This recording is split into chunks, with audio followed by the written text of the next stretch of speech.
Roush Yates Manufacturing Solutions and Roush Yates Engines are located in Race City, USA, Mooresville, North Carolina.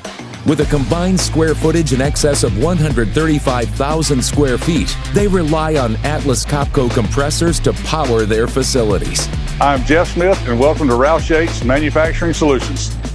Since we have over 70 CNC machines, there are 3, 4, 5-axis horizontal and vertical machining centers, Swiss turn lathes, water jets, mill turn lathes, and we use all this equipment to machine high-quality parts for our customers.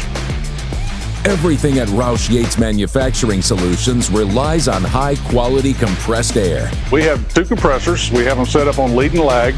Right now, they change over from one compressor to the other at 1 o'clock on Sunday morning.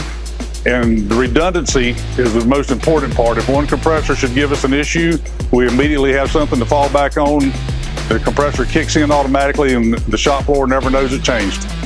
So our previous compressors, when we decommissioned them, we had them serviced, the PM was completed on them, and we reinstalled them in one of our other facilities. And right now they're set up the same way, lead and lag.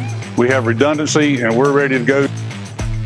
Roush Yates Engines also relies on Atlas Copco's compressed air solutions. Roush Yates Engines designs, develops, and builds over 900 high-performance engines for Ford Performance, NASCAR, Cup, and XFINITY teams. Our rich history started back in 2004 with our co-founders Jack Roush and Robert Yates.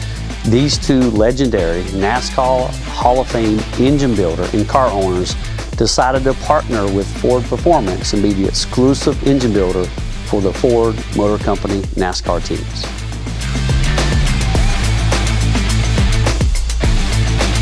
So working with the Atlas Copco service team has been a real pleasure. Anytime we call the service techs, they're always on the spot returning our calls or our texts.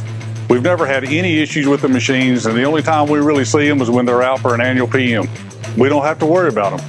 We've got so much going on with 70 machines, and the compressors are one less thing we have to worry about. We know they're going to run.